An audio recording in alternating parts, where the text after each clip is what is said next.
Puji Tuhan, ketika kita membuka mata, pagi baru telah tiba, dan Tuhan tetap sayang kepada ibu bapa, oma opa, dan saudara-saudaraku yang baik. Kiranya di hari baru, kasih-Nya terus berlanjut. Firman Tuhan sebagai pijakan refleksi diambil dari Matius 6 ayat 20.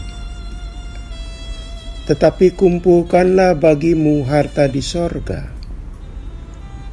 Di sorga ngengat dan karat tidak merusakkannya, dan pencuri tidak membongkar serta mencurinya. Saudaraku, kerap kita mendengar bahwa manusia makin materialistik. Martabat dan penghormatan kepada seseorang tergantung benda material yang dimilikinya, jenis mobil yang dikendarai, merek busana yang dikenakan, brand sepatu yang dipakai, dan banyak lagi. Seandainya yang dimiliki itu menunjuk ke benda-benda mahal dan nama brand terkenal, maka orang itu akan memetik penghormatan. Jika tren itu kemudian menjadi sikap hidup, betapa kita harus prihatin. Mengapa? Karena manusia itu berharga dan bermartabat, tidak karena benda-benda itu, melainkan terletak bahwa manusia itu ciptaan Tuhan yang dikasihinya. Dalam kekristenan, saking berharganya manusia, Tuhan Yesus bersedia berkorban buat mereka. Bahaya mengukur manusia dari sudut material secara tersirat maupun tersurat Tuhan Yesus temui, yakni adanya kegandrungan atau nafsu berlebihan mengumpulkan benda-benda duniawi sebanyak mungkin. Ditemukan orientasi hidup kebendaan di kalangan insan waktu itu.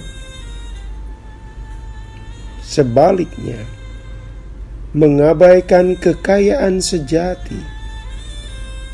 Dalam hal ini, kekayaan bersifat spiritualitas dan tindakan kebaikan. Saudaraku, hal ini bukan berarti Tuhan Yesus melarang kepemilikan uang atau benda-benda duniawi lainnya. Dia mau mengingatkan agar kita mampu membedakan mana benda yang bersifat sementara, dapat dicuri, bisa rusak, dan benda-benda yang kekal dan tidak bisa hilang dan rusak. Sekaligus mampu memprioritaskan mana yang hendaknya diutamakan. Saat benda-benda yang hanya berlaku di dunia itulah yang paling utama, paling dicari, ia merasa disitulah terletak nilai dirinya, termasuk benda-benda itu segala-galanya. Maka manusia yang terperosok pada pemahaman itu akan menyesal suatu saat. Masih di dunia saja, benda-benda kekayaan itu terbukti pada saat-saat tertentu tidak bisa berbuat apa-apa.